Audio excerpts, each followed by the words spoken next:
It's starting. Whoa, whoa, whoa. We're not. He has two styles though. This could be like calm the down. Calm down. It could be I'm like speaking. the reserved Joe? Greg, or it could be like the animal Joe? house Greg. Go ahead. Joe, you ever feel like you're watching a movie and you've seen it before? All the time. I feel like maybe sometimes you watch a movie and you're like, what alternate dimension in 1981 was this movie written? And that's how I feel about the movie we're talking about today, because it feels like I was watching the 1981 version of Heat. Yeah. Well, I mean, that's basically because so welcome to the Prime Cut Podcast, a movie discussion show aimed at recommending deep cuts, flawed gems, and forgotten masterpieces. We are talking about 1981's Thief. Greg, you're right. Part of the reason that it feels that way is because Michael Mann directed this film. It stars James Caan along with some other notable actors, which we're going to get to. But Mann definitely likes to, I'm trying to say this professionally. He likes to tread the same ground often. He has seeded the ground. He finds it to be fertile. He likes the plants that grow there, and he wants to return to that ground over and over. This is like the first time. Yeah, he plays the hits. This is the first movie that I think he really starts with. And really a lot of his films, whether it's Heat, whether it's Black Hat, they feel like there's elements of Thief that run through a lot of those. In my thoughts, my opinions. And we got to introduce a special guest again for, I think this is the third or fourth time, Paul, you've returned guest starring. Yeah, it's awesome to be here. Yes. I love this movie. And basically he does rinse and repeat. I mean, look at Manhunter, Last of the Mohicans, Heat, The Insider. I mean, these all have common themes embedded in them. And you could pull out the samurai concept, Joe, and I know you like talking about it when you talk about Michael Mann. I do. Yeah, Man with a Code, Lone Wolf type of thing.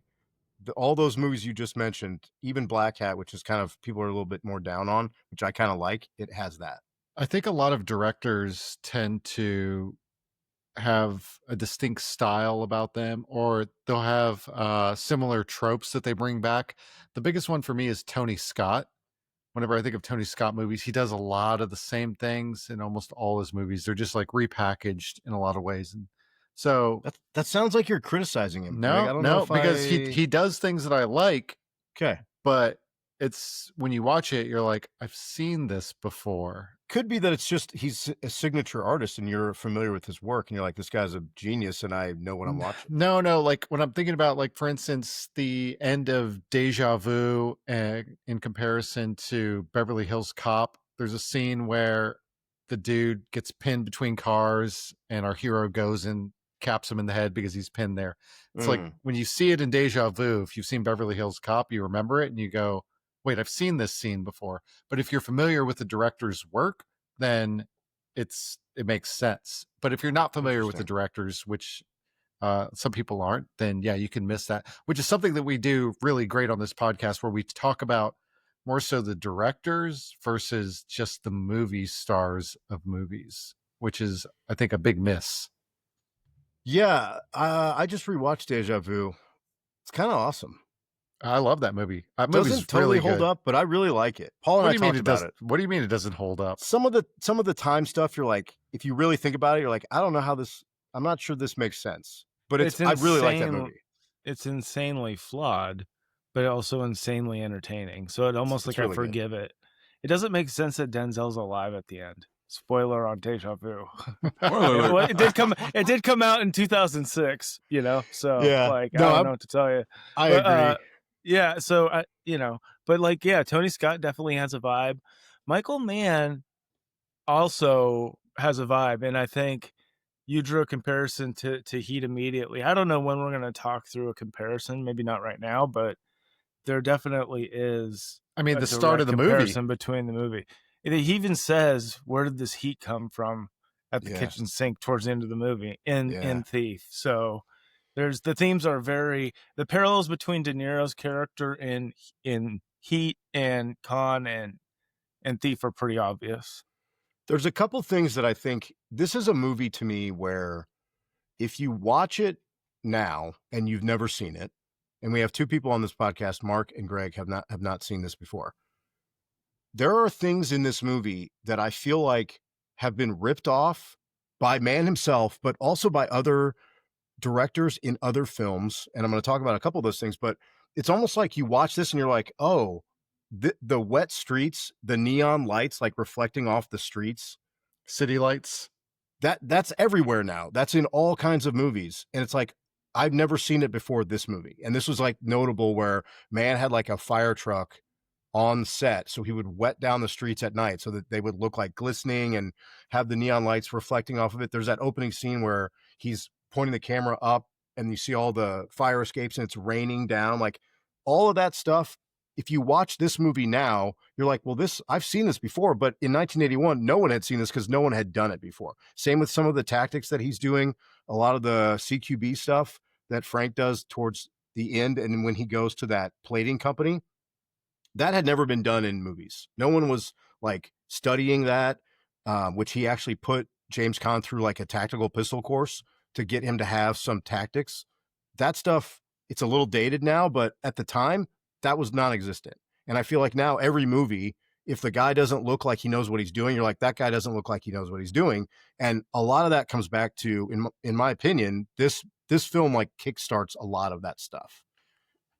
What's the Joe, you're the one that showed me this because I never watched the series Miami Vice. You sent me that clip with the Phil Collins scene. It's incredible. Oh, Michael Mann.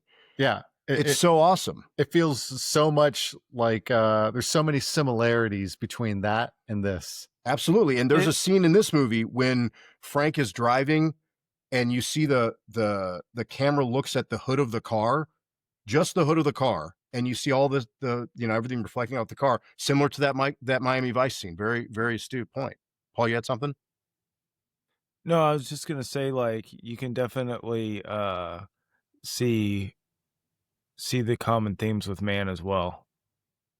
He likes the same stuff, and he's like not ashamed to be like, I'm doing this in a lot of the things that I do. If my character is like has a code and is standing in opposition to something, it's probably going to be similar to like, and you rattle off a couple of those: Insider, Last of the Mohicans, Heat, Black Hat, Manhunter. All of those are Michael Mann directed films.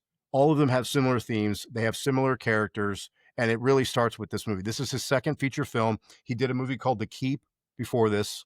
And it's got Gabriel Byrne in it. It's about Nazis basically finding this haunted castle.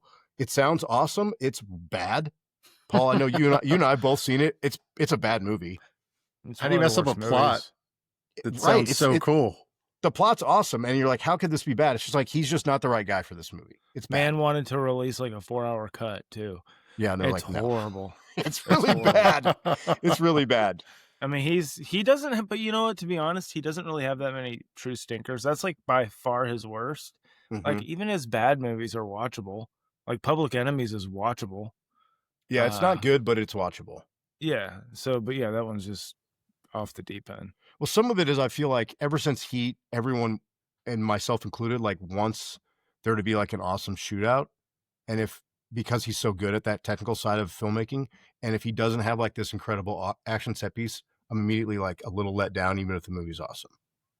And the thing that I was thinking about with Mann that's a little bit unique is he doesn't build, like I think some action movies are built around like either comedic timing or like some central theme. His are built from the perspective of like his quote. I mean, I go back to the samurai protagonist, like the perspective of that person. So there's always like this drama element to it and this like realness in his movies. So he like, I think one of the things I would argue against Heat is it kind of sprawls a little bit. Mm-hmm. I think it got to get a bit, there's a little bit of bloat on it, but he always introduces elements of like true drama into his crime movie, into his action movies. And that's, I think, a little bit unique versus a lot of other guys like Lethal Weapon, which that's kind of like less of a focus. Yeah, I agree. Do you think Lethal Weapon had the fire trucks watering down all the streets as well? I almost guarantee you that they did. We need to Because do I that think movie, Greg. because Lethal I Weapon think 1, we need to do it. with the jujitsu at the end of it, Yes. I mean, there's a lot to unpack with that. That'll lead us down a wormhole of Gracie jujitsu stuff. Yeah. The Torrance, California guys. Mhm. is 2 better? Maybe 2's better. Well, one's got the first. I want to say that one's got the first triangle choke that's ever been on TV. I think so. Yeah. But if I had to choose my favorite Lethal Weapon, you guys aren't going to like my take, I was but going I to say think 4. 4 is the best one. Just a dog shit take.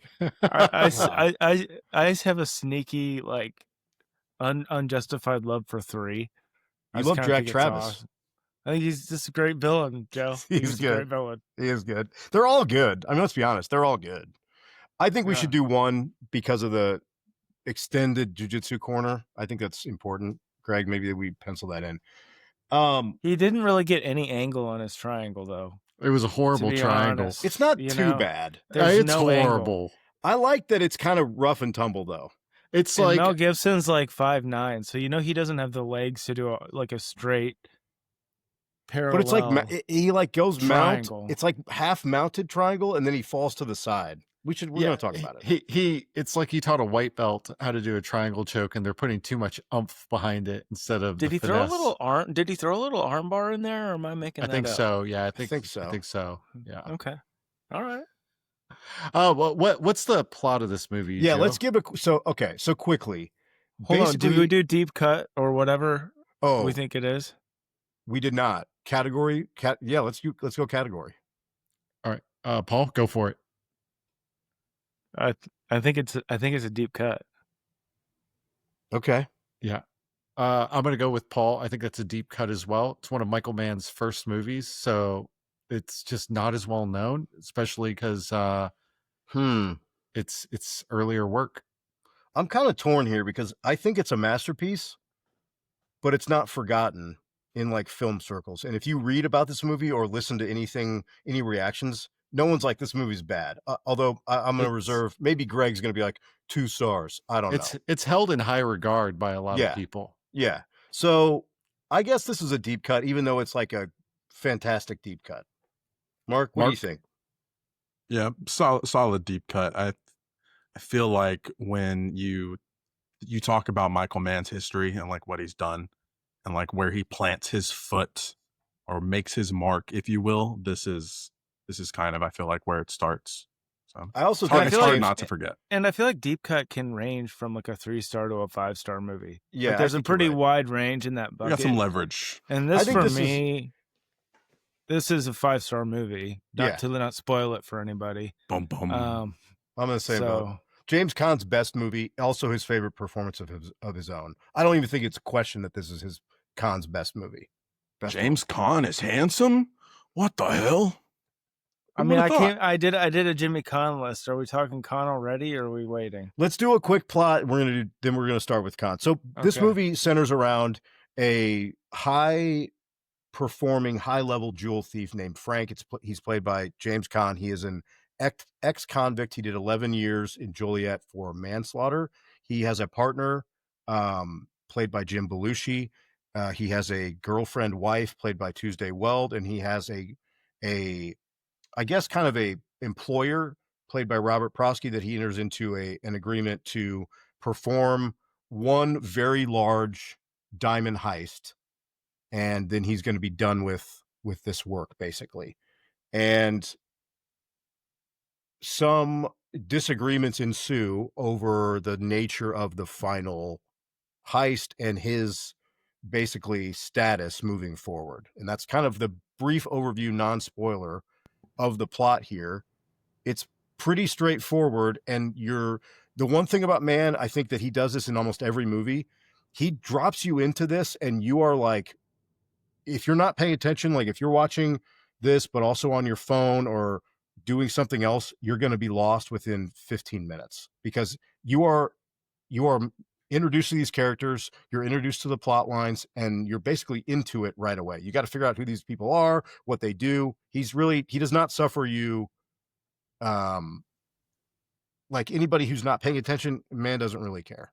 And he's an incredibly visual storyteller. So there's long sequences in this movie where you would lose context for almost the entire movie because it's purely them going through a heist. And you learn so much about the characters, you learn about their process and all this stuff, and not a word is said. So yeah, he's just a super visual director. He's very talented, like maybe underrated behind the camera a little bit. The big heist that they do at the end, they could have just broken in, but that scene lasts a very long time, and there's no talking. It's just them basically using torches and cutting into to this safe, and it goes on and on for a while. And yeah, if you are a space cadet, this might not be the movie for you because you got to pay attention. Well, if you're a moron, don't watch this movie. Wow, Joe. You heard it here first. Sorry. Okay, the other thing is... I mean, it's not a reality TV show. Sorry, guys. It is 15 minutes into the Thief podcast, so you're probably safe saying that. Or maybe it is true. I want to say this. Most people might recognize James Caan from The Godfather, or Paul would probably have him memorized from a little movie called Misery, as we know that Paul is a big fan of Kathy Bates. Kathy. I have my top 5 Jimmy Caan right here. It goes Thief, Misery, The Godfather, Rollerball, and then The Program. Oh, Program. I forgot he was in that. He actually has some good dramatic moments in that movie. He does. There's actually some acting going on. Because it's like he's flawed because he knows that the guys are juicing, and he's like kind of looking the other way on some of the academic fraud and stuff. That's a really good movie. Elf is one that a lot of people probably remember him from. In his later days, we hated Elf. We hated Elf. We don't like Elf. It made it onto the list of worst movies that people like. Yeah, I don't like him in that, anyways. No, I don't like him in that. I like him in Bottle Rocket quite a bit. I think Bottle Rocket's funny, and he's good in that. Like I like corny James Caan too. Yeah, you know what I mean. Like I like Bulletproof Jimmy Caan. How about Eraser Jimmy Caan? I love Eraser Jimmy Caan. Me too. Yeah, I like just over he's the top hamming it up. too. He's like, fuck it. Yeah. I watched a little bit of that LA show because he was in it. Yeah. I like him. His career is interesting because he's in some Westerns as a young actor. His big break is Sonny, the oldest brother in The Godfather. He actually auditions for the role of Michael, doesn't get it, but they're like, this guy has something. Let's give him the Sonny role. He's great in that. Credible on-screen death. If you haven't seen The Godfather, I don't know why you're listening to this pod if you haven't seen The Godfather, but he kind of has a rough 80s. And I think there was a lot of drugs, and I think there was a lot of bad scripts that he said yes to. This is like his best movie for like 15 years. From like the end of from like 77 to like 93, he does not do a lot. Misery was 90. So Misery it was 81 to 90. Okay. And I mean, that was really like just really great casting, and kind of he knew that was a great opportunity for him. That was kind of honestly his comeback, quote unquote. That probably got him some of those cheesy roles we were kind of making fun of, but we also like later in the 90s and Eraser and stuff like that. But yeah, he's just a super, the thing that gets me with him is like he's like kind of the tough guy, but somehow is like displaying a lot of vulnerability at the same time. In this movie, he just flips back and forth, and you can see the insecurity coming through in like the adoption scene, dude. Which he's we'll almost talk crying. about. Yeah, but he's so mad. Yeah, it's like it is really his best performance. Yeah, he's called the monologue that we're going to talk about, where he's basically describing his prison experience to Tuesday Weld. He said that that's his favorite scene of anything he's ever done. I got a question. When he's trying to adopt that kid and the dialogue in that whole scene, do you think they could get away with putting that in a movie today? Probably not. Some of the racial stuff, even though he uses one slur, but I think I kind of liked it. Leo is super racist. Oh, well, yeah. He's that's like, right. Yeah. The bad guy. Well, I cut you off. What were you saying? Well, I was just saying I liked that.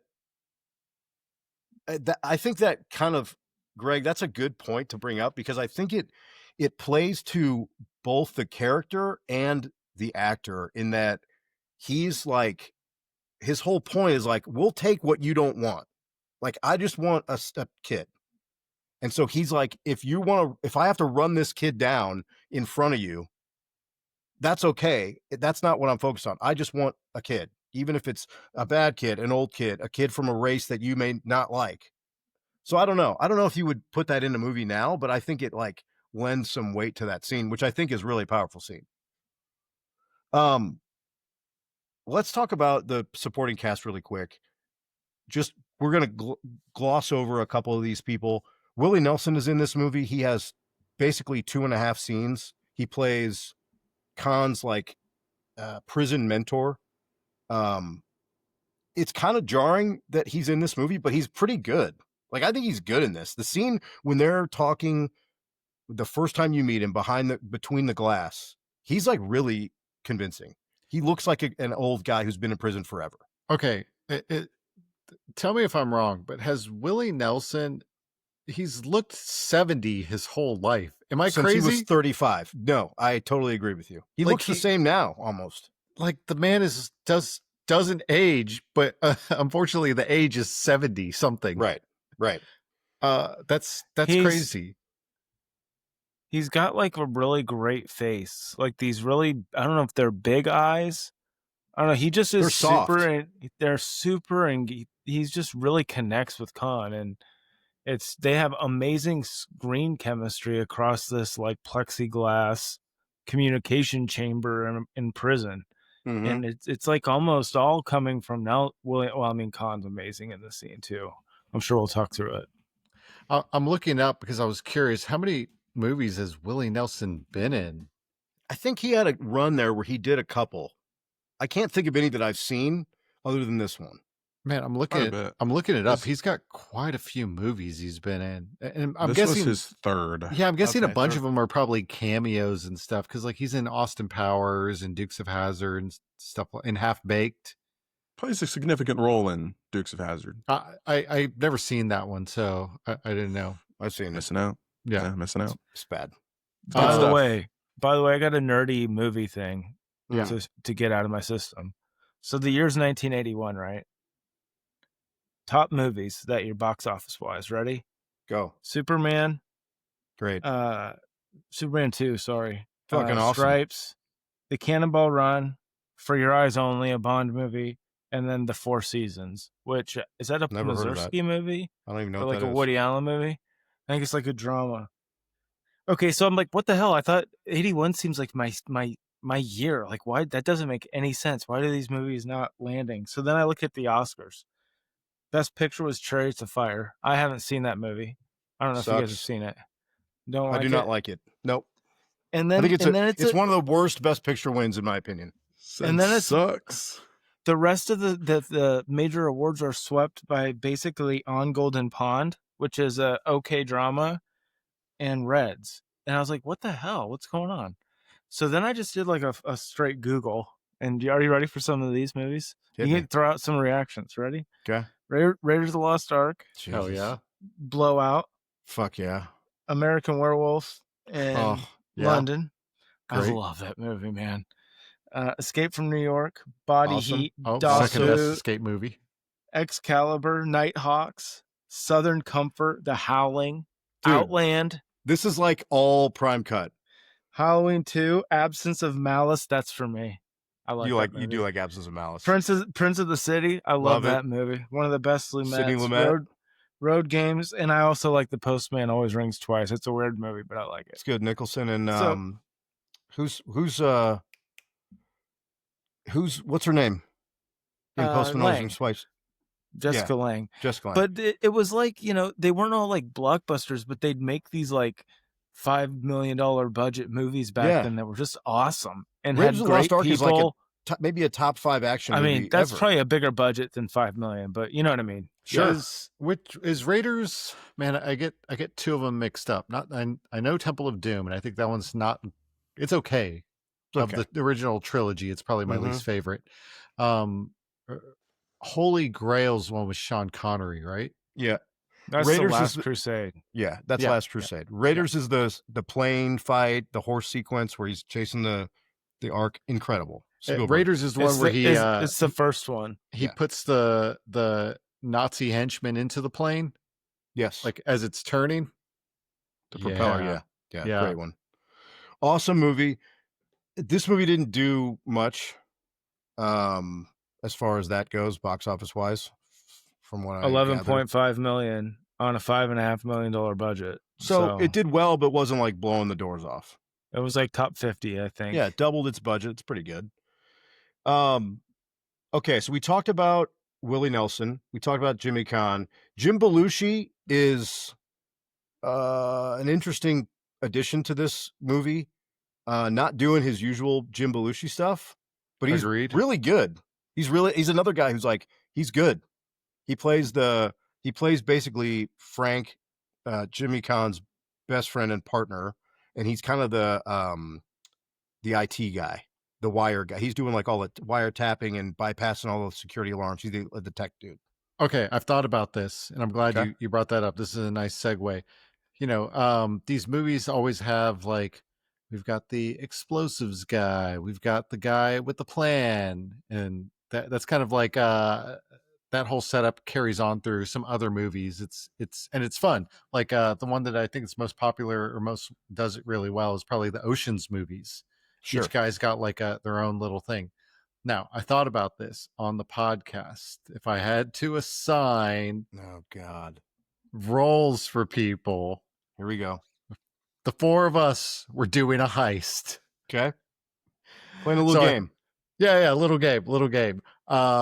I already doled out the roles here. Well, hold on. What are the rules? Are we taking over a bank, Greg? Are we slipping in at night to rob What a am I jewelry robbing? store? No, I'll only go Right. for diamonds and cash, Joe. Diamonds and cash. That's it. Diamonds and I don't cash do any is all smash we're- and grabs, no home invasions, no thug shit. All right.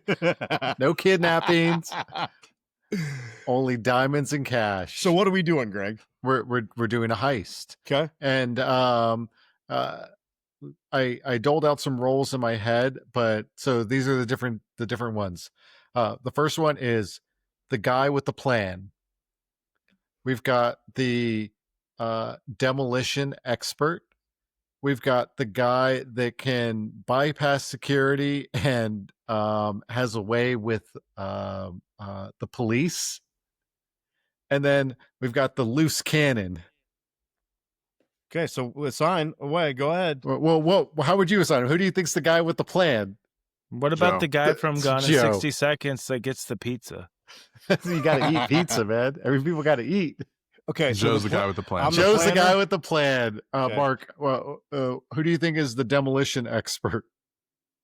I don't know. I always so people Greg's don't a know this, but- pyromaniac.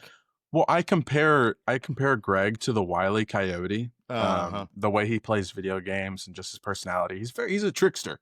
You know, people don't know this. He's kind of a trickster. You can never really tell if He he's loves lying or telling the fireworks? truth. He loves fireworks. So Ah. I would assume he's either loose cannon or the demolition. I think he's demo. Oh, okay. So then who's the loose cannon?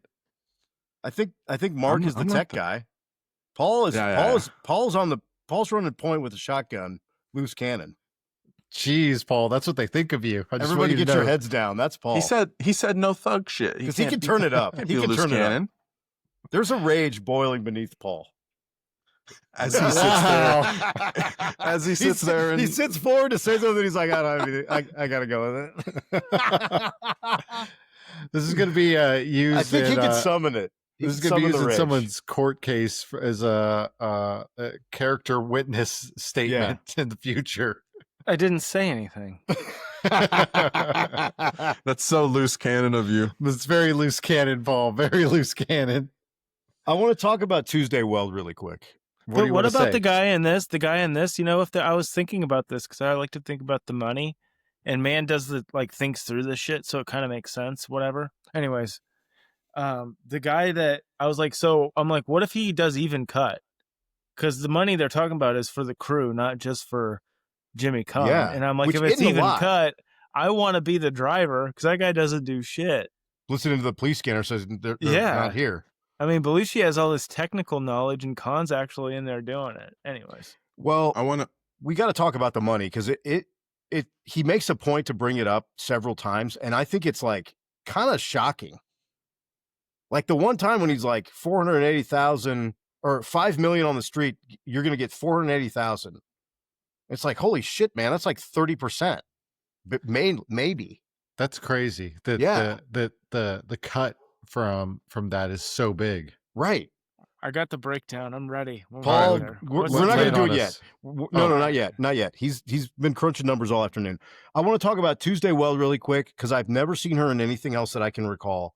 She plays Jessie, who is the love interest. I think she's super subtle, but really awesome. Like she balances Khan's like seething anger so well in this movie where she's like, she kind of knows she's down with the program. She's understanding. She clearly has I guess like some sort of not affinity, but she details that she used to be in a relationship with this drug dealer. So she obviously like has this background where she's like, I kind of get this life of crime. Like I understand. You can speak plainly to me, but she's so nice and like calming, and he is like the inverse of that. I just think her performance is really great in this movie. I don't know what else she's in. Paul, do you have anything?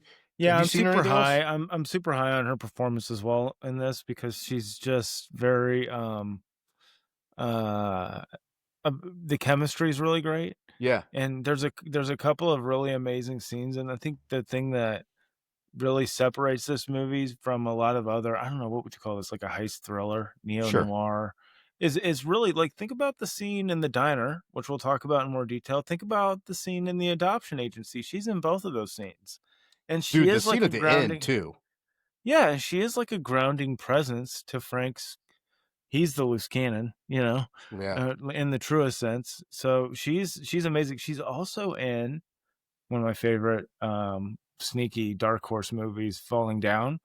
She plays the estranged wife of Michael Douglas. I in always that forget movie. she's in that.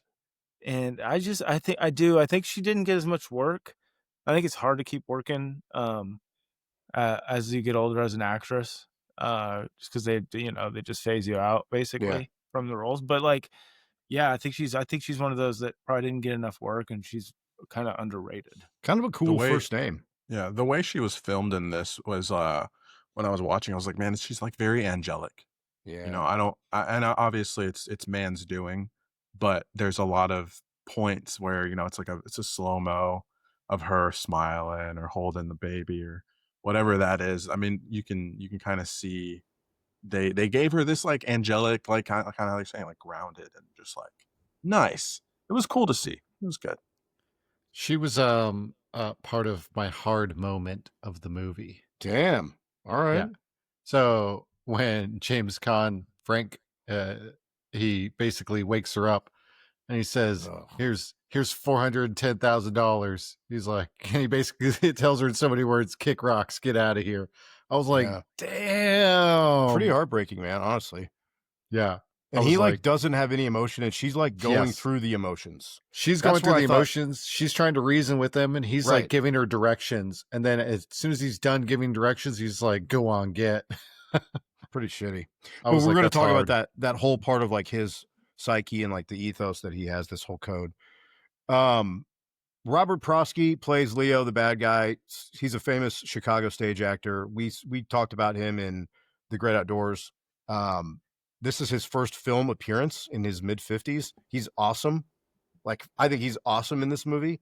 You can tell he's obviously he doesn't necessarily have an arc, but he's such like a jovial, like, let me take care of you. Let me get you. I got everything for you. We're setting this up. Yes. He doesn't have an arc. He has one of the best villain turns. It's incredible. I think one of the best ever, maybe. It's really dark. Yeah. It's really crazy. It's really intimidating and scary. And the speech that he's giving, super effective. The speech that he gives when the camera's upside down from Frank's perspective towards the end, when he's walking through, I own you, your car, your life, your kid. That is like great stuff. He's awesome. That was hard. Yeah, that's hard shit. And then the last guy we got to talk about really briefly is Dennis Farina. He doesn't have a lot of lines. Yeah. I just got to say, as far as Prosky goes, I think that this is his second best role behind Gremlins 2. Behind Gremlins 2? 2. Yes. Okay. Joe, Here's We'll my file top that 5. in the dog shit takes. Here's from my Greg. top 5 Prosky, because my first exposure to Prosky was Gremlins 2. That's what's up. Thief, Gremlins 2, Last Action Hero, Mrs. Doubtfire, Broadcast News. That's Like, right. He this was in dude Last was- Action Hero. This dude is sneaky and he's great in it. Yeah, he's in He's a lot really of stuff. fun in that movie. That movie's a little bonkers for me, but like he's really good in it. Kind of Is like Last- that movie. Is Last Action Hero Prime Cut? Man, that would be our second Schwarzenegger, and I don't know if we should. I don't know. You know man. what the tip in is though? I think What? it's Charles Dance. I'm just gonna say it. Yeah, I'm a big Charles Oh. Dance fan. you are a Charles Dance guy. What about then? That brings up what about the Golden Child? Oh, I have the knife. what the hell? Is that the right name of it? Is that the Yeah, name of it? yeah. With Eddie Murphy and Yeah. Charles That's it. Dance? Yeah, Yeah, that's I it. liked that movie when I was a kid. I have no idea if it's any good now. I haven't seen it in I 30 suspect years. it's problematic, but yeah. He's eating the bloody oatmeal. Hey, as far as this character that he also plays in the movie, it reminds me a lot of what was his name in Snatch? Is it Bricktop? Is that his name? The bad guy? Yeah. Danny Jones? Oh no. He's Yeah, talking yeah. about the I know mob who you're boss. talking about. The Bricktop, yeah. Yeah, he reminds me of Bricktop in a lot of ways. Yeah, Bricktop's like way more of a prick in the beginning, Yeah. but the turn is there for sure. Like when Prosky turns, he's like Bricktop. I that's a good call. But he does have like the same physical vibe, like Yeah. with the big glasses and the head and stuff like that. He's a little Yeah, bit he looks like older. a grandpa. Yeah. Dennis Farina plays one of the henchmen. He's the guy that gets shot in slow motion at the end with the mustache. He's in the plating company also. Greg, he's in Snatch. He is in Out of Sight. He is in. This guy's in a lot. He's awesome. He's in Midnight Run. He's in Manhunter. He just recently died, maybe within the last 10 years. He's awesome. One of my favorite character actors. He's a former Chicago City police officer that man brought onto the film for some technical stuff for this movie and ended up like giving him some lines. He's in a Michael Mann show called Crime Story, which is really good. He's a great actor. Midnight Run, maybe his best movie. He's the man. And he does. I don't know that he has any lines in this movie. I don't think he does, but he's in it a couple times. Great in Law and Order. He's one of these guys that's also like has a unique comedic ability that Oh, not dude. many people had. Like Midnight Run, he's unbelievably he could be hilarious. so funny, and then just in that movie is amazing because he flips the script and gets dark really quick too. But Yeah. it's fun to see Farina here Sydney. in an early role. Sit down, have a fucking cream soda. and then maybe just one of the most memorable mustaches. Oh, in- incredible stash. Yeah, in Hollywood. I mean, I don't know if we'll ever do a top 5 mustaches, but I think he'd be an honorable mention or up there. He's up there. I mean, the first one I think you're thinking of is probably who? Tom Selleck. Selleck, and then the next guy Yeah. is your boy from Roadhouse, Paul. Sam Wade Elliott. Garrett. Sam Elliott, yeah. I was like Sam Elliott, man. But I do think Farina is probably in the mix for sure. How's it going? Super B-ho? recognizable. All right. Let's talk about some of these early scenes because we're not gonna go through the plot beat by beat, but we're gonna kind of talk about some of the high points here. Basically, this movie starts with a heist. It feels exactly like Heat.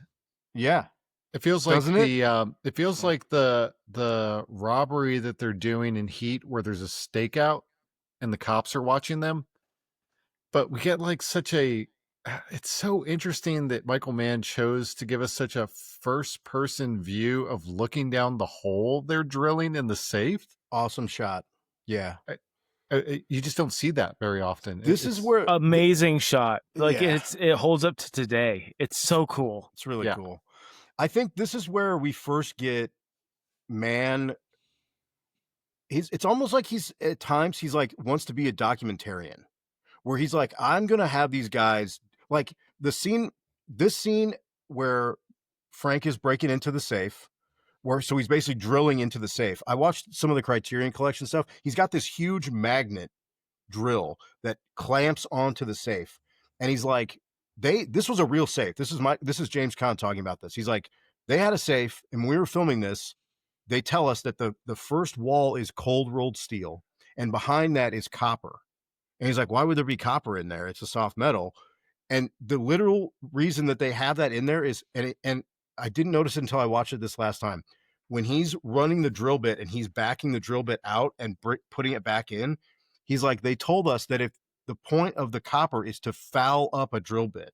So if someone is cutting in and they just run the bit through the wall, the copper will twist onto, basically mold onto the bit and make it inoperable so that you can't crack the safe.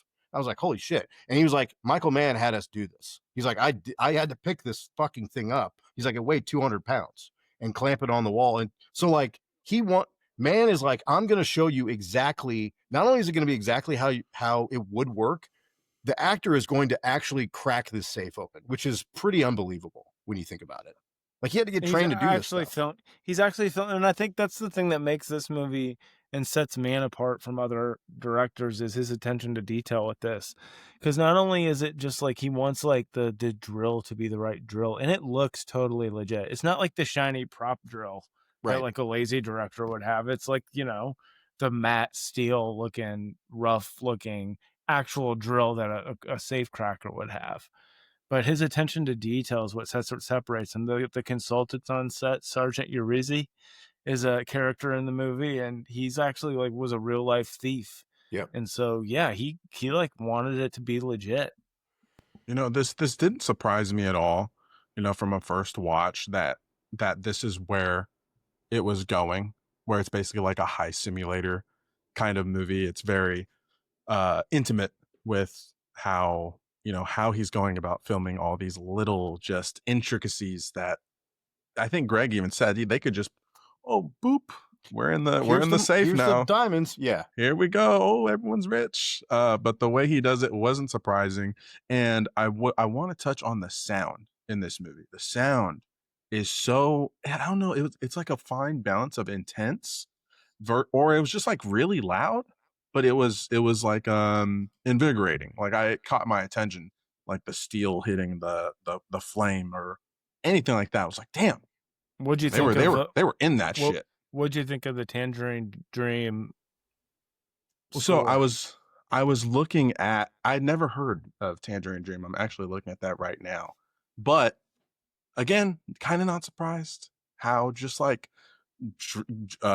dreary and like how a lot of the noise and the music that you're hearing in this movie just kind of sets the tone for what this movie is, which I think is like, what are you willing to risk for the American dream? I kind of think that's the theme, and I think it does a really good job at kind of showing you what you might have to give up, and the score does a really good job of that, dude. I love this score. I have it on vinyl. I have 2 copies. You can only listen to it on YouTube. For some reason, it's not streaming anywhere else. I don't know why. Tangerine Dream did all of it. They also did Risky Business. They did Grand Theft Auto. They did a ton of Grand Theft Auto stuff. They did What the Sorcerer. They're an incredible electronic group. I think they're Swedish. They're German. Yeah, something like Swedish that. or German. But like I was catching a little bit of Pink Floyd vibes in this one. I'm not saying anything, but I was definitely hearing like a synthed out Pink Floyd vibe. Oh yeah. Which I definitely dig it. But I think the thing that I find fascinating about these directors, because you'll see it with like Friedkin wears his pants up by his belly button, but he picks Wang Chung to do his soundtrack for To Live and Die in LA. Yeah. Like Michael Mann, I can't even understand the guy when he speaks. He's got such a thick like Chicago accent. He's like in his 80s or whatever. But these guys are kind of nerdy camera geeks. Like they're like this camera lens, but they have great taste in music. Yeah. Because I really do think this score's great, and it's awesome. It adds to the movie. It doesn't take away from it at all. Call it space rock. Okay, sure. German. Space. If you've seen The Bear season 2, the episode with Richie, I think it's called Forks, where he goes to the restaurant and he's like gonna shadow the staff. Are you guys familiar with this? Anybody watch The Bear? Mark, you watch it, yes. Right? They used the score from this movie, Diamond Diary, the song, all over that episode. Which is incredible. Awesome. That's a great episode. Great episode. Anyway, So we get the first robbery, the first heist. I like how he immediately like is only looking for the diamonds because there's a ton of stuff in there, and he's opening these like little packages up, and he sees that it's like jewelry. He throws it over his shoulder. He sees it's some valuable, but he's like, I'm not. Instead of just clearing everything out, he's like, I know exactly what I'm going for. It's these 2 boxes of diamonds, and then he meets his fence the next day. And that's where we get a little bit of a math breakdown. Paul, I don't know if you want to. This is a good enough time for you to flex some Hit us, Excel Paul. here. Yeah. The total haul for that heist at the very beginning was $550K. So that's that's street what value. they said that's what they said street value wholesale was for the product, of which Frank said was going to be $185K, which is about 33%. But like, damn, Frank then has to split that 185 by 3. Yeah, 2 other guys. 2 other guys. I don't know how that works exactly. That's the one part that's never even hinted at. I assume that does he not just seem like splits a lot of money for the risk. Right. And I'm like, how often are you doing this? So you make 60, let's say they split it 3 ways. That's like 60K each cash. A little inflation also. That's probably like 100, 120 maybe. Okay. Yeah, but they're living in Chicago too, which I mean, I'm sure is not super cheap. But yeah, you're like, how often are you doing that? And what's the risk? Well, maybe it seems like he returns to this a lot when he's dealing with Prosky, where he's like, this is the yield of my labor. He even says that this is my sweat, my work, my risk. And when you think about it, you're like, well, it's not like he's making millions and millions of dollars on one of these shots. He has to like accumulate that money. Because I think Prosky even says when he's trying to do the sales pitch, he's like, I'll make you a millionaire in 4 months. It's like, well, he might be doing 10 jobs to get to that. Yeah, and Prosky does a little switcheroo on him. When we get there, I could go through it. But like, yeah, he does like the risk reward proposition completely changes. Right. And then Prosky kind of pulls the rug out from under him. Well, I guess like now I don't even know if you could do this now with cameras and facial recognition stuff. And like in 1981, if no one's watching and the alarm doesn't get tripped, once you bypass the alarm, you're like, your risk is kind of low, I think, maybe. I guess, unless if you leave a clean crime scene, you're pretty much okay. I don't know. It seems like now there would be more risk, but even then, it's like this ain't that easy. Man, I just feel like I'd just be so worried I'd be getting shot. Like I think that's just you're in somebody's house, like like they, boom. I guess they planned for it. It's ballsy. Well, we learn very quickly that the guy who is fencing the money gets killed and he doesn't get paid out. So Frank does not get paid out before this guy dies. He gets thrown out of a window. So this is short 185K. Yeah. And this is where we get the first interaction where Frank goes to the plating company, which is the front. And he's like, you have my money. He does that thing where he does not use contractions. It's like, I've got a problem with your plating.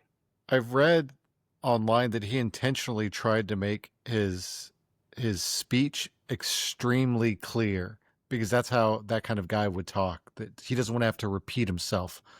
So he speaks very enunciated. I thought it was cool. And you definitely can tell.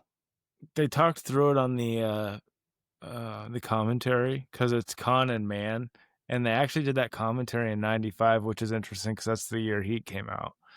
But yeah, they're like, why would this guy because his big thing is he's making up for time. That's why he needs these big scores, because he was in prison for this so many years and now he's got to make a ton of money in a short amount of time to live the life he wants. But he's like, why would this guy that has all this time like not contract words?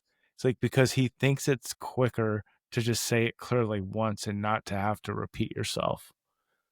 It's deep. That's how much they thought about it. I thought the interesting thing is not necessarily the thought, but the fact that they went into that depth of thought process and like were communicating that back and forth. And Con was a part of that process too. I thought that was cool. Yeah. Well, basically, we get a little standoff here, which is pretty cool. He immediately like pulls a gun, and the guy's like blowing him off. This is a plating company. I don't know what you're talking about. And then he's like, okay. I'm just going to have to be upfront with you. I'm going to point this gun in your face. I liked that he moved the guy. So he pulls a gun on this guy in an office, and it makes a lot of noise. The guy yells, and the two goons come in. Dennis Farina is one of the goons. Khan, first of all, is in like a traditional, like, this is a little tactical nerd stuff, but he's in like a Weaver stance, which is like the old school tactical way to properly hold a pistol, which I've never seen before this movie. Nothing prior to this that I could ever think of had this much like attention to tactics. Two-handed grip. He's holding it, directly out in front of him, but he moves the guy so that he's pointing the gun right at the guy. But the two guys that are coming in are also in his field of fire if he has to deal with either one of them, which is, again, like a detail that they didn't need to put in this movie, but they do. And it's very clear that they had him. He went to this place called the Gun Site, which is in Arizona, and was a tactical course that they had put him through. And it's clear that they are utilizing that in this scene, and then also in the final scene, the final shootout. Just a nice little. Michael Mann pays a lot of attention to details when it involves guns. Like he wants it to feel authentic. When we look at Heat, we talked about the Val Kilmer reload that's quite famous, and then just the things that he does with that. It is different. It sets him apart from like some other movies where you're like, dude, nobody would hold a gun like that. What are you doing? Yeah.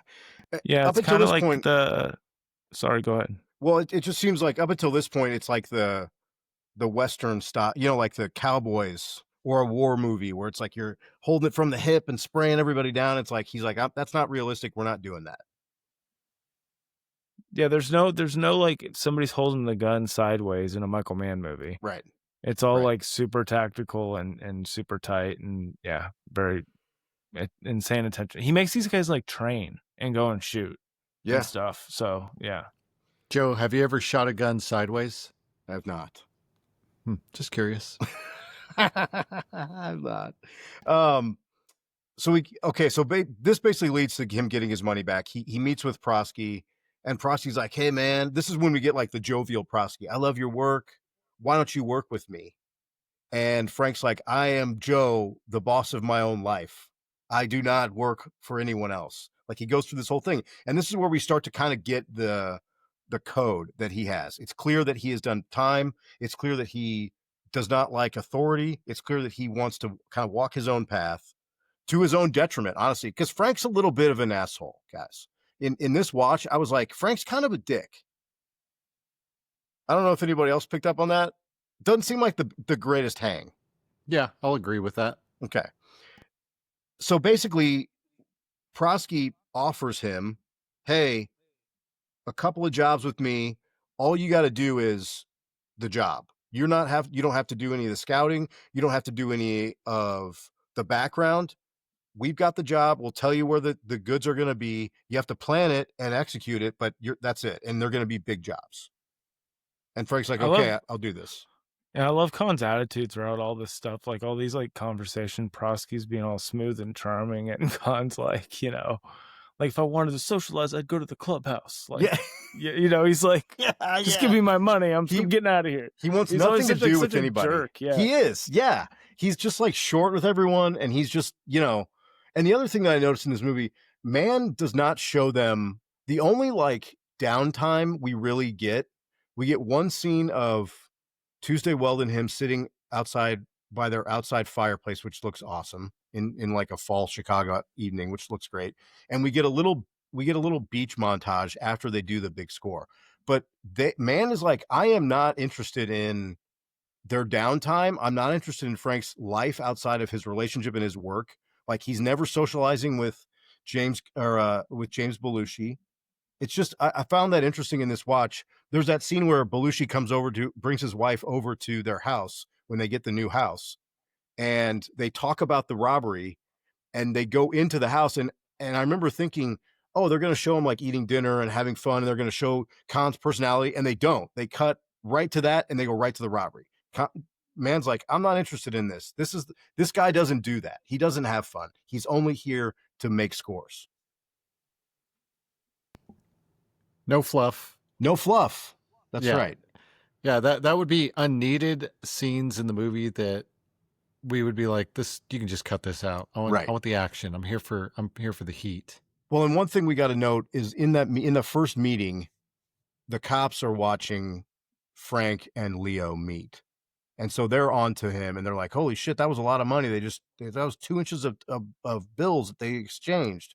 So now they're like, hey, this guy, Frank, we're gonna basically shake him down, which is a consistent theme. I gotta point out the 2 inches of bills thing.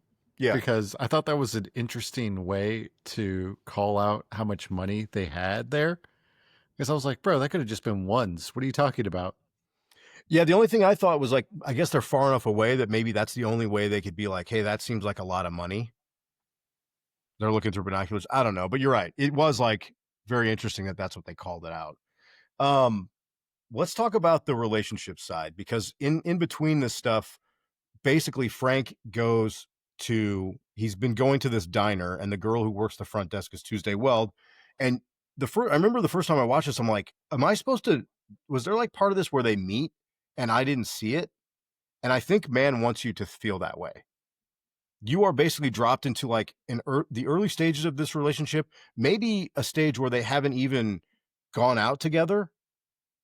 And it's just like I kind of thought this was like their first date. Well, it was pretty reminiscent of another movie that we did with a great little date scene, Straight Time. Yeah. It was almost had some similar little values there. Where he's I like liked it, breaking though. down I his think you're prison right. experience. Yeah. Yeah, he kind of does the same thing where he's being vulnerable, but at the same time kind of explaining. Yeah, because he meets with Willie Nelson and he's like, hey man, I've got this girl. What should I tell her? And Willie Nelson's like, I thought this was an interesting line. He's like, lie to no one. If she's a stranger, who cares? And if she's means something to you, why would you want to be dishonest with her? So he's basically like, tell her that you're a jewel thief. And then at the same time, Willie Nelson's like, I got this heart condition. Get me out of this prison. Get me out of here. And so when he meets with her, he's like, that scene when in the car where he's like yelling at her. First of all, he's late to the meeting. He's late to the date. He picks her up late. He gets into like a scuffle with William Peterson, which is hilarious. He's like a major prick. Then he's a prick in the bar, and he's like going through all Pulls this a gun stuff on him. Yeah, he like flashes a pistol, but he goes through that whole scene where he's like, I got all this stuff. I change cars like other guys change their shoes. I wear these slacks and these shirts. I got a flawless 3.2 carat diamond ring. Like he goes through that whole thing, and you're like, all right, Jesus. And that's when he's like, I steal shit. And she's like, well, I'm okay with that. My old boyfriend was a drug dealer, which I thought was kind of wild. Just like Straight Time. Yeah. She just picks winners and she's okay with it. Ladies, have some standards. That's all I'm saying. 2 movies. But then he gives her the sales pitch at the diner where he's like, I'm going to retire. I have a plan. And she starts to buy in a little bit. Yeah. This is like a 80s love bombing. They don't do it like that anymore. Well, he's got that mood board that he carries around in his wallet, which is basically like this thing that he made in prison, which shows his whole life and everything that he wants and things that are important to him. A picture of Willie Nelson's called in there. What? A mood board? Yeah. I don't know. Like or a vision board? Vision board. I don't know. Same type of thing. I don't know what to call it. That's what I thought of it as. But he goes through and there's like a picture of a person holding a child in a car and a house. And it's like, okay, to your point, the American dream, he's like trying to get these things. The American dream. He also talks about how he went to prison, and we get a little bit of like the recidivist criminal justice thing where she's like, how long were you in prison? He's like 11 years. And she's like, what'd you do? He's like, I stole $40. And she's like, you're in prison for 11 years for that? And he's like, well, I initially got 2 years, but then there was like a gang rape circle going on in prison, and I was up next, and I ended up getting in a brawl with all these guards, ended up killing a guard, and that they gave me manslaughter, so I got 11 years total. So he's like, I went in at 20 and I got out at 30. He's 35.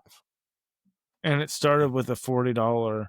I think he's trying to say something with that. For sure. It started with like a $40 theft, and it turned into whatever 10 plus years. Kind of like Straight Time, right? Where it's like we see that and it's like Hoffman's character is like a petty criminal. He starts out stealing stuff, then he's doing burglaries, then he's doing robberies, then he's doing armed robberies, then he's killing people. And you're like, you watch his progression. Man's obsessed with the prison thing. Did you end up watching Jericho Mile? Yeah, it was really good. It's good. And it was Man's first movie as a made-for-TV movie, but it's also set. It was actually shot in Folsom. And a lot of what happened in that movie kind of inspired the character of Frank in this movie. And he goes back to it over and over again. It's De Niro's character and but it's just an obsession of his. And it kind of is another unique angle to his movies. Yeah, there's a couple of things that he says that I think, like, when he's like, you gotta basically decide that nothing means nothing. Like, you don't hold on to anything, nothing, you don't care if you're alive or not. And that is like a theme for a lot of these characters, but also at the end of the movie, that's basically what James Caan's character does. Is he's like, this is my code, I'm sticking to it no matter what, which is kind of sad. And so we basically get the adoption scene next coming up, because he's like, she's like, I can't have kids, and he's like, well, we'll adopt, and we get the adoption scene. I don't know, somebody take the adoption scene, because it's like, I thought this was like maybe better than I thought Caan was better in this than he was in The Diner for me on this watch. Man, that scene's hard in a lot of ways because it shows how much he actually wants a kid. Yeah.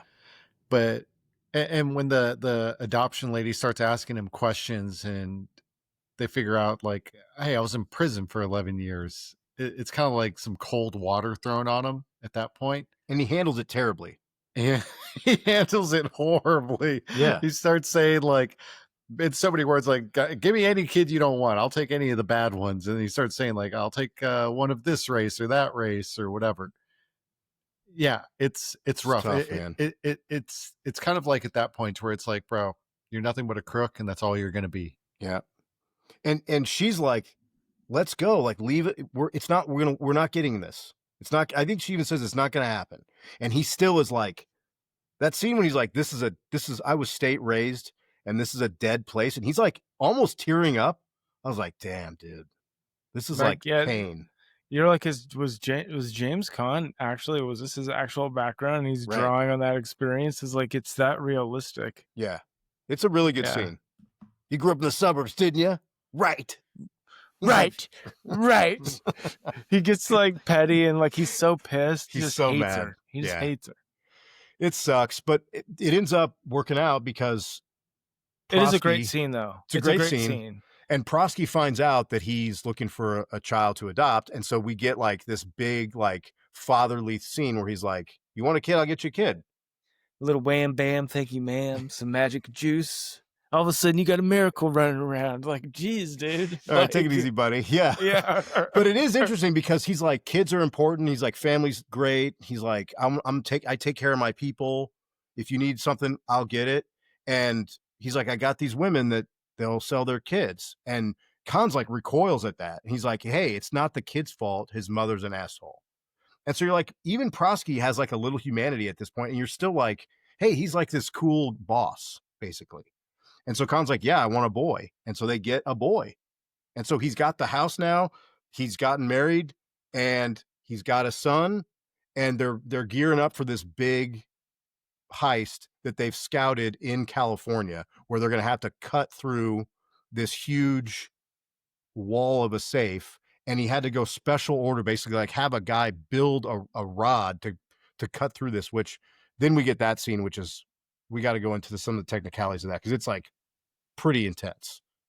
That might be my hard scene. Which part? The actual heist. Oh, okay.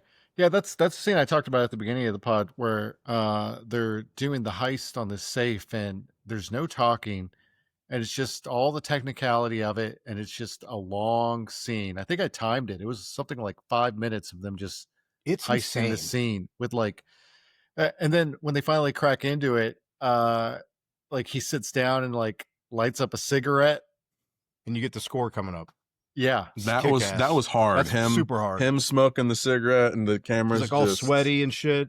Well, so That's tough. they build But this huge rod, right? It's like 10 feet long, and it's obviously packed with some sort of, I don't know, element that burns hot enough that it's going to cut through the wall. They literally cut a box out of the wall of the safe. And so they light it with like an arc welder, and they're just like, you see, there's Jim Belushi and Khan are like operating the tube, the rod. And then the other guy has to like have a fire extinguisher there because it's so hot that all of the remnants are like burning the floor, burning the wall. So he's like constantly like dousing everything in this fire extinguisher. But the man is like focused on the actual rod cutting the safe, and it's like molten lava like spewing off of these I was like, holy shit, how do they even do this? They're actually doing it. Yeah. Like, imagine the safety procedures to do this, to actually like do this. They must have been it was super exhausting. I guess it's not, they use practical effects here. Today they would just be like, oh, just, CGI some Have him hold a sparks flying off of broomstick. it. Yeah. And then make sure the broomstick's green, and then we'll make it look cool. Right.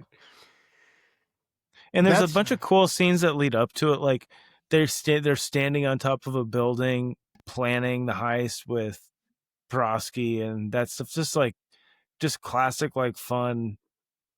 Cool Like crime stuff. he gets the cool suspense build up stuff really well. It's They like have to all get the that's code super word. engaging. It's all fun the Mexico code word with Belushi. Yeah, it's all fun stuff. Did you catch that Belushi has when he's in California, he wears the flowered print shirt for his California attire?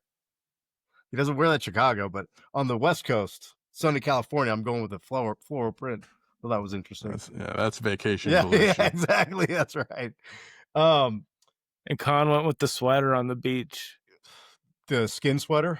Yeah. Let's talk about some of the shakedown stuff really quick, because we talked about how he's aware. He's basically, the police are aware that has a lot of money. He's obviously a criminal. They bug his car. They bug his house. They stop him the first time. They pull him over. And the guy, Paul, you mentioned this guy, the guy, Sergeant Uritzi, the character is played by a guy, I don't know his name, but he was an actual safecracker. John Santucci. Okay, John Santucci. They bring him in as like a technical advisor on the safe cracking side, and he plays the police officer who's like leading the charge to basically shake down Khan's character. I did like that scene because he's like, give us a cut. He's kind of like friendly, and that's when Khan's like, if I get pinched, I'm out in 2 minutes. Get the fuck off my car. I was like, that all right, because he knows these guys they can't arrest him. They want him to pay him off. So he's like, I can talk to these guys like they're regular people, not cops, because they're doing something illegal just like I am, basically. And he gets shaken out. He gets a second time where they do arrest him, which is nuts because they beat the shit out of him in like the interrogation room. Which leads to one of my favorite quotes, because I would never take a pinch off a greasy motherfucker like you. Because he does like the Chicago D's.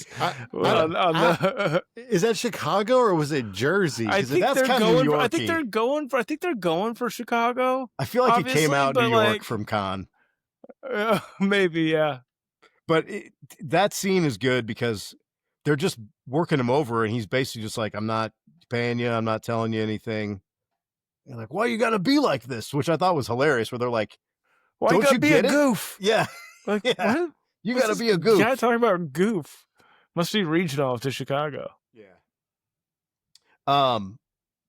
We can catch up to the beach scene, which is just like a cool montage. They're on this awesome beach. Man loves the water. Remember, Mark, one of your scenes in Heat when he's like looking over the glassy surface of the Pacific Ocean. De Niro's looking out; it's all blue.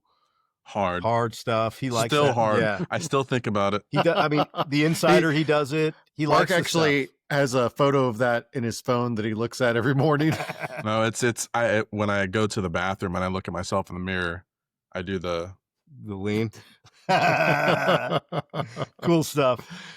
Great score. Khan's wearing white pants rolled up to the mid shin, deciding not to go into the water. And again, another thing, Belushi's like, come on in, it's great. He's like, we're almost done, like, wrap it up. Khan's like, I don't care. I'm about work. Let's go. No fun. I don't even think he hardly smiles in this movie. He smiles like, he like half smiles at Tuesday Weld once. They do the heist, they get the money. Paul, you want to talk about the money for this? Because this is like another staggering amount of cut that he has to take off of the major heist in California. I think the big thing is just like Frank's decision to go with Leo. So the first heist that we saw was 550 wholesale for 185 take home for Frank. This one's 4 million wholesale, and Leo's like, I'm going to give you 830 take home. So he's making, more than 4 times as much. And with his goal being to like retire, that's really what helped him make that decision. He's making less of a cut. Like it's only like 20% or whatever versus 30%, but it's like 4 times the amount. And again, he's got to split this with his guys too. So that 180 was really like 60 or whatever. And the 800 would be, 200 or whatever. But it was just a huge change. But then Leo pulls a fast one on him. We'll find out. Well, and it's interesting that like, it seems like he's an independent contractor at the beginning, and he has a fence guy where he's like, I stole this stuff. I'm bringing the money to you. You put it on the street. And I guess Leo is a guy that would buy that at one time. Like he's a fence. He's like the head of the Chicago mob is how I took it. He's like an underboss. Yeah. Yeah. And so then he's basically skipping the fence to go right to Leo. Pretty much is, I guess, how it works. I don't know. Greg, your thoughts? Yes, I think that is correct. Okay. And a home run from Greg. Well, this scene was interesting because we basically get Frank is like, we're done. Like, I got my money. He's getting paid, and he's like, what's the deal? And Prosty's like, what do you mean? And he's still like kind of the grandpa. He's like, oh, you're a little light. You're light. He's trying to pitch him on the next job already in Miami. Well, and then he says, on top of that, Greg, he's like, oh, I put the rest of your money in these shopping centers in Florida and Texas. And he's like, Davenport, Iowa. Yeah. And which, again, probably smart. Like, that's a smart move. He's like, oh, it's a limited partnership. He goes through the whole thing. And Khan's like, I don't give a shit. Like, give me my fucking cash. And so, well, no, because he only gives Khan $80K. Right. Like, instead of $830K is what he thought he was getting when he showed up. He gives him $80K and says, I put the remaining $750 in a condo deal across the country. Like, what? Yeah. Yeah, like, I didn't ask insane. you to do this. What the hell are you doing? Yeah. And it's obvious that Prosky's like trying to keep him on the hook because he knows Frank's good. So he's like, I'm going to keep this guy around. Maybe he'll buy in. And then that's when Frank's like, you have 24 hours. My money. To bring to me my money. My money. And Prosky's like, get him out of here. Get him out of here. Honestly, kind of like a good business decision by Prosky if we're thinking about it. Yeah, it's smart. Was he really the bad guy? Well, maybe in the next 5 minutes things change, but he does have he's got like a thoroughbred. I don't know. Here, right? I mean, he seems like a really sweet old man. He's like helping you invest. He's so like far, setting you up for your future. Like, I got you a baby. I got you a kid. Things are going great until Frank's like, pretty hey, great. man, I don't like this deal. I want my money. Then we get literally like the next scene is Prosky's henchman trying to get Frank's buddy. His name is Barry, but it's Jim Belushi. They're beating him up, trying to get him to tell him where Frank is. Because at this point, Prosky's like, I'm going to kill this guy, or I'm going to make him work for me. And this was like a tough scene to watch because they're at the car dealership. So we didn't really talk about this. Not only does Frank do the jewelry heists, he owns a bar and he owns a car dealership. And we see him in various different scenes interacting. He mainly runs the car. He seems like he runs the car dealership and just kind of like goes into the bar. Although there was that one scene where there's that guy like dancing around in the bar and he like was like get him out of here. And the guy was like, hey, man, get the fuck out of here. I don't know if you guys caught that. I thought that was funny. But we're at the car dealership at night. Belushi is struggling with they're beating him up, struggling with Prosky's henchmen. And Frank comes to the car dealership. And that's when they're like, tell him, call his name. He's like, Frank, what does he say? Frank, you're blown? He says something to him. He tries to warn him. Like, Frank, you're blown. And he kind of breaks free and they blast him. Double barrel shotgun blast. We get the squib all over that van. All over the white van. Yeah. That was a nice use of that white van. Looked like watermelon pulp, like everywhere. It was cool. Good use. And they knock Frank out. They club him over the head. Then he comes to. He's laying down. They're in like, I don't know where they were, but I think those were like vats of acid. Right? It's very Roger Rabbit, if I'm being honest. Oh, couldn't tell. nice call. Yeah, it looked like watery, but I don't know. See, he didn't like, well, spoiler, but he didn't like sizzle. You know what I mean? True. He just kind of. True. Well, because basically this is where we get the Prosky speech. And the camera is looking up at Prosky from Frank's viewpoint, and it's actually turned upside down. And he's kind of circling the camera, and he gives you, he basically is like, straight heel turn here. We're not the loving grandfather who's going to help you along with your investment properties, get your son figured out and help you out here. This is basically like, he goes through the whole thing where he's like, I own you. I want your work until you're busted, burned out, or dead. And then he goes through like, I'll whack your whole family. Like he runs through the whole thing. You're like, Jesus Christ, this guy's fucking evil. People like a be walking 3-minute in long and dialogue. eating them in their wimpy burgers. That's right. Like, jeez, dude. Yeah. He's talking about cannibalism. He's talking about rape. He goes through the whole thing. It's rough.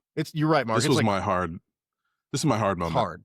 Easily. Which I thought it was the safe stealing. No, that was mine. No, that was, yeah, that might have been Joe's. Kinda That was safe. cool. This is hard. This is hard. Yeah. Hard. When he's like, I want your work, whether you're burned out, busted, or dead. And not just the dialogue, but the way it's filmed.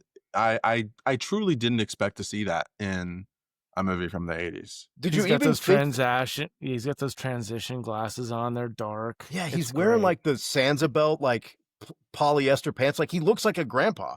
But it's almost like at this point, you're not even really sure who's the bad guy until this point of the movie. And we've got like 15 minutes of the movie left. And as soon as he's done, they drop Belushi's body into what I thought was like acid or some sort of dissolving agent. I don't know. It's like some kind of hot water. Yeah, it was weird. know? They look like hot tubs. That's not what they were, I don't think. I thought they were like acid baths. I don't know. Now we get like this is like one of the hard as in like roughest scenes of the movie, I think. When he goes to Tuesday Weld and he's like, in this box. Kick rocks, babe. Yeah, he basically is like, with no emotion, he's like, wake up, get the kid up, call Joseph, who is the third member of his gang. In this box is $410,000 in cash. You will give Joseph $20,000 for the first month. He's basically like, So good. you're leaving. Here's the money. We have no connection anymore. I don't want to talk to you. This is how, and she's like, I thought she was incredible in this scene because he is monotone, completely stone-faced, giving her instructions like, like some of that works for him. And she goes from like confusion to anger to sadness to like despair, all in like 2 minutes. And she's reasoning with him. She's angry with him. And then he finally has to shout at her, like, get out. And he yells at her. And then she's gone. She takes the kid, they get in the car and they leave, and he blows their fucking house up. This is like the Lassie moment of the movie, where sure. he wants them to go. Yeah. So because if he dies, then at least they'll have some. Well, he's like, this. He did it for the better good. This is like, my code is like, I got to drop all of this. Nothing matters. I'm nothing. It doesn't matter if I live or die. They can't be here. She doesn't matter to me. This kid doesn't matter to me. My life doesn't matter. This job doesn't matter. Only thing that matters is the path, the code, this samurai code, which is cold, super cold. And because likely they would be next, right? Like, plus he wants to save him for sure. So he's like, get out of here, because obviously the mob will, I think, go after your family. Then he blows up the fucking car dealership, which is an awesome scene. All the lights reflecting.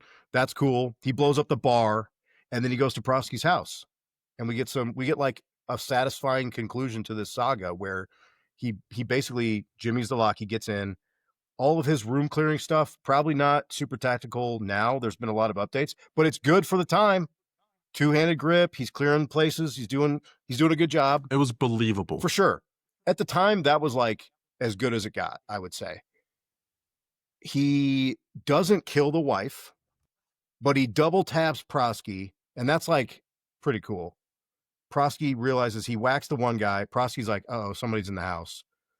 Starts to like flourish a pistol at him. 2 shots, and then Prosky's like, kind of like he sells it. Dude, great death scene by Prosk Dog. Yeah, he was like twitching and breathing all funny. Awesome.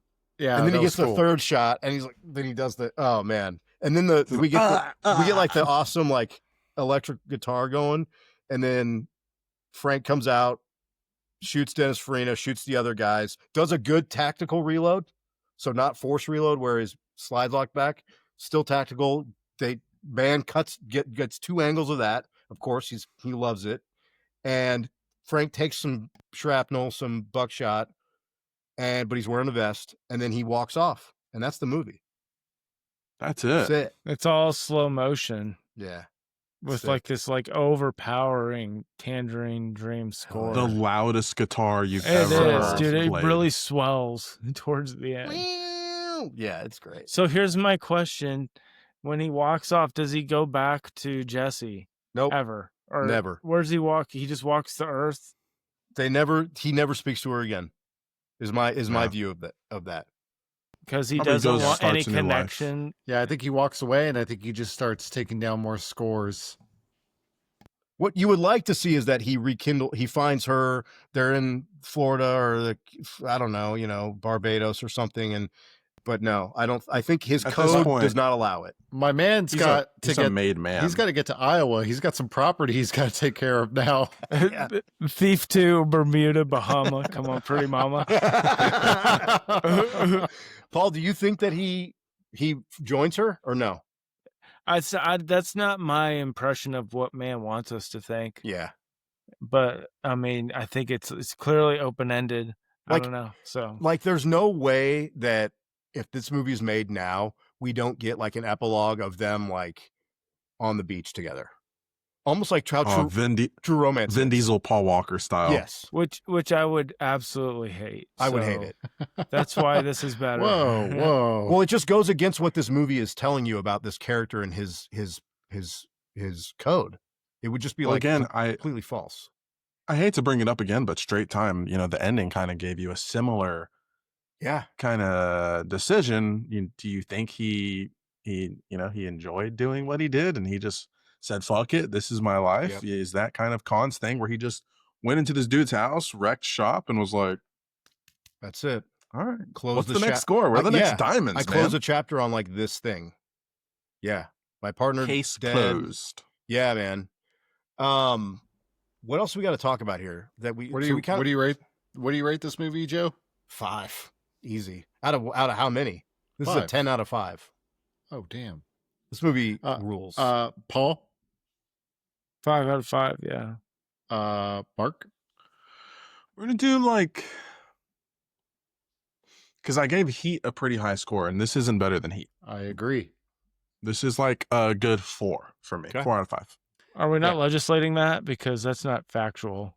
But I mean, we can just leave it at that. But I just wanted to let you know that that's a debate, and that's not just like, oh yeah, for sure. No, I made the statement. I think we're split. I made the statement. Do you think Heat is better, or do you think Thief is better, Paul? Thief is better. Thief is better. Thief is a better movie. Oh, I think the world building in Heat is significantly stronger. Yeah, because it's a 2-hour and 50-minute movie. Hey, this one was 2 hours and has a 5 ton- minutes. 2 hours, two, but yeah. Hey, mean, you know, they had time. They had plenty of time to build I this just world. think they got super excited. I love Heat, and so it's a really hard conversation, but the Pacino De Niro thing like removed any check and balance on that movie, and it just like got out of control, and it's like too long, and it's got too many different tentacles in my opinion. This is a tighter story, and it's the same story, and I think that those two scenes are better than any scene in Heat. Whoa. The diner scene between Mm-hmm. Pacino and De Niro? I think this is a better one. I think that's more hyped. I think it's a more pop culture reference scene, but this is a better movie scene. I mean, Greg, do you think that is anything that De Niro did in Heat better than what he did in Goodfellas? Like for me, the answer is no. And I don't want to denigrate Heat. Well, the thing is that he's such a different character.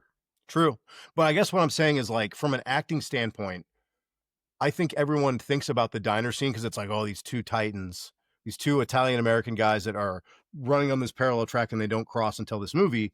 But that's not the best scene of any of their either of their career performances, in my opinion. Whereas I think Khan delivers his best performance, and two of them are like really affecting scenes. Like I'm not affected by anything in Heat, really. Heat's awesome. I love the scene in Heat with De Niro when he meets his love interest. Oh yeah, and he's like, "Why are you asking so many questions? Why are you interested in what I'm doing, what I'm reading, lady?" When Kilmer's talking about his girl, yeah, Mark loves the Kilmer character. I love that Kilmer character. And again, he's awesome. The way that I look at these movies is which one would I rewatch first? I would rewatch Heat in a heartbeat over Thief. Interesting. Thief is good. It's great. I would just watch Heat. It's more entertaining. You know, the other thing that I think is like real is heat fatigue. Oh, 100%. Like, heat fatigue. I've got it. Heat fatigue. So brother. But Heat was on TNT or TBS every single week for like 10 years. Like I was watching so Disney Channel times. Though. I've seen 30 minutes of Heat like 400 times, 35 times. Yeah, that's fair. I mean, I love when Waingro taps the cup on the to go at the beginning. Yeah, yeah. Maybe I don't know. Waingro is like an amazing Waingro character. In Thief, I don't know, man. There's no Waingro, but it also highlights the sprawl. There's like a embedded serial killer subplot in Heat. Like, what the fuck? The what Natalie Portman storyline can completely be scalpeled out of Heat. I don't want to compare them because I love them both. I think Thief to me is a better representation of what man is trying to say. And I think Heat has way cooler stuff in it. Like the shootout in Heat is still like probably the best shootout maybe ever still. Like Paul said, the movie's just tighter. Yeah. It's straight to the point. Michael Mann does what he does best. You know, he plays the hits. Real gloomy. You know, the lighting I think was really cool. It was like God, I fall asleep to this movie all the time. It's 2049 Blade Runner. It's like it reminded me of the first Blade Runner, just a little bit, just a tiny bit. I mean, the whole neon wetness is like a thing, and it started with this movie, with Thief. Greg, what were you gonna say? Yeah, I'm gonna upset you, Joe. Oh, great. All right, so I give this movie a 4. I think that that's too low, but all right. I think it's a good movie, and that makes it certifiably prime according to our ratings. So if you haven't seen Thief, we've ranked it as a deep cut, and it's definitely worth seeing if you haven't. If you like Heat, you will like Thief. With that being said, Heat, in my opinion, is better. I think that it's more polished, and I think that Mann takes the things that he did well in Thief, and he does them better. Now, here we go. Here, let's make Joe real upset. Me. Oh, I'm cooking. Here it comes. Okay. With that said, I think that The Town is better than Heat. Close your window. You've been removed from this podcast. I think that the shootout. I think that the shootout in The Town. Joe, do you hear anybody talking right now? I can't hear anything. I can't hear anything. Is better than the shootout in Heat. What? Okay, so first of all, which shootout? The end shootout at the stadium. Not even close to as long. It's just these tanks are. When looking at similarities, the town does take inspiration a lot. It fucking rips Heat off. They admittedly rip it off. Heat rips off Thief. It's the same guy. He can rip off his own shit. Well, hold on. Who said that that's allowed? We're making rules now. I mean, it is like it is his own theme. I'll tell you, this. Like whereas that's Ben Affleck taking Michael Mann's principles. And let me say this, Greg. The Jeremy Renner character in the town is my favorite character in either Heat or Thief, or Heat or the town. He's the best character in my opinion. Who's the best bad guy? Who's the best bad guy across the town? Heat or Thief? I mean, it's fucking Prosky. Prosky's pretty up there, yeah. I don't even know. Wayne, is it Waingro? What about Waingro? Waingro doesn't get enough play because the real bad guy is Van Zandt in Heat. He fucks everything up. I'm a cowboy looking for anything heavy. In the town, it's the florist. Yeah, that guy's pretty good. I mean, how many more scenes of Ben Affleck doing push-ups do you want to see, Greg? Because we get 3 of those, I think, in the town. We need all of at least 5 Ben Affleck push-ups. Honestly, I don't even think there's a shootout in the town that's even half as long as the Heat shootout. I like Ben Affleck. I'll say it right here. I'm not ashamed to say it. I like Ben Affleck. I thought he was a really good Bruce Wayne Batman. Sadly, he just didn't. He didn't get a good shot at it. I agree. The content or whatever, the stories sucked. I thought he was good. Sadly, I don't know. I think we could do the town, Greg, but I think I don't think we could do the town. You know what it is, Greg? I think the town's awesome, by the way. I think the town is awesome, by the way. Here's what Greg just did, Paul and Mark. Greg is a guy who is is very aware that Michael Jordan is the greatest basketball player of all time, but he's like, no, I actually think it's LeBron. It's like it just isn't. I'm going to say clearly Tim Duncan. Tim Duncan maybe is a top 5 player, but he's not better than Michael Jordan. We got a Zagger. The best power forward that ever lived. Greg, do you zag? Is that what Greg's a zagger? He's a contrarian. He's a zagger. This is not true. He's Wile E. Coyote. He's the demolition. When's he going to run into the wall, paint it as the? Was that? You know what I'm talking about? Where they paint the archway and Greg runs into the wall? Is that this? It might be this. That's Roadrunner. No, Wile E. Coyote runs into it. Roadrunner's smart. I know, but Roadrunner painted it, right? No. Wile E. Coyote painted it. But he runs into it anyway. Yeah. Because he's dumb. Are you excited about this Acme Coyote versus Acme? He's fucking stupid. I'm excited. They're saying it's coming out. Because you know this, Paul? Is it a cartoon, dude? It's a Looney Tunes. I don't have the energy for. It's a Looney Tunes movie but they canceled it. It supposedly is good, and they canceled it. Oh no! And and the WB, I guess they got enough pressure they might bring it back. I don't know. All right, Greg. I mean, say what you want. We could do the town. No, we can't. Why? The town's too. It's not prime cut. We did Heat. Yeah, but that was a special. I almost occasion. feel like we have to do the town because of this preposterous claim that you made. But I see what Greg's saying though. It is kind of like popular mainstreamy. Oh, it's is that what you mean? Yeah. It's. I feel like that one's now on TNT and TBS constantly. Yeah, it's on a lot. Renner is awesome in that movie. He was Academy Award nominated for that. He's so fucking good in it. Gem. I got a request in for the River Wild. But Joe says it's got to wait till season. Yes, dude. John C. Reilly, David Strathairn. I didn't know John C. Reilly was in that. I haven't seen it in so long. Maybe we should do that. The kid from Jurassic Park. A dog. I remember that kid. A dog. I mean, we should maybe Maggie do River or Wild. something. All right. With that said, Joe, do you have your sign off? Oh yeah. Hold on, people. Give him a second. I still haven't memorized this one. I had a bit of a panic before. It's not even that because I wasn't sure that I even had this one right. But our intro, I pretty much memorized the intro. He's flipping through his papers, y'all. Can you hear that? Oh, and while he's searching for this, go ahead and follow us on YouTube. Subscribe, ring that, click that bell for updates. We're doing slices, trailer previews, and just hot takes in general. it's the worst takes. And Mark, it's stuff that we don't put on the audio feed. Yeah, Sizzling. if you're a podcast listener, YouTube has. Oh boy, you're in for a surprise. I'm talking to all you military boys out in Germany. I know what you're doing, and you got a lot of time. That's right. Is that an inside joke? I've got the sign off. I'm Joe, and I'm here to recommend the movies that you should see. You recommend this movie, Joe? 100%. I'm Greg, and I pretty much hate everything. He didn't hate this movie, though. I'm Mark, and I continue to get us not canceled. Now, let's talk about the Sydney Sweeney American Eagle jeans. Oh, my God. Huh? It's everywhere now. All right, sorry, Paul. Paul, thank you for joining. Thanks for having me. That was a week 4, though, Greg. Like, there was, like, so little enthusiasm in your 4. I was just like...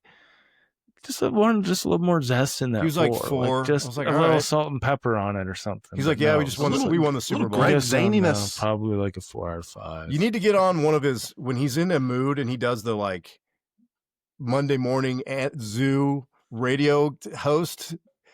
If you're on YouTube, you know what I'm talking about because sometimes we do a slice. Greg will be like, "Hey, ladies and gals, guys and gals, it's Greg with the Prime Good Podcast." But we only get that every once in a while. He's just dour today. This movie hit him hard.